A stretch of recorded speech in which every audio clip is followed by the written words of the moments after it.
Bonjour, bienvenue sur l'AGFI TV. À quelques jours du deuxième tour de la présidentielle française, le scrutin, dit-on, risque de se transformer en un véritable référendum sur l'Europe. L'Europe qui oppose frontalement les deux candidats en lice, Marine Le Pen et Emmanuel Macron.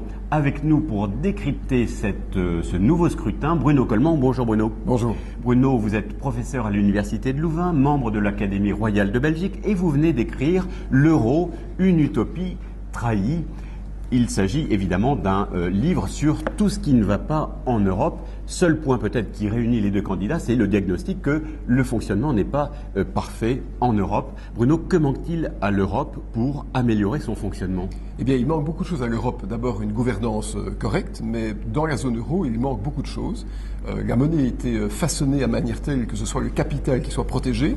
C'est ainsi qu'on a une monnaie qui est aujourd'hui quasiment désinflatée, alors que l'emploi a été en grande partie sacrifié.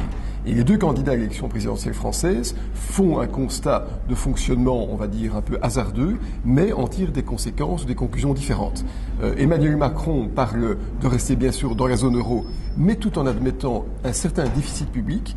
Il a d'ailleurs dit qu'il respecterait le critère de 3% de déficit, ce que ne disent pas du tout les traités européens. Les traités européens disent qu'on doit retourner à l'équilibre budgétaire rapidement et au désendettement, tandis que Marine Le Pen... L'équilibre, c'est-à-dire 0%. 0%, absolument. Tandis que Marine Le Pen préconise un retrait de la France de la zone euro.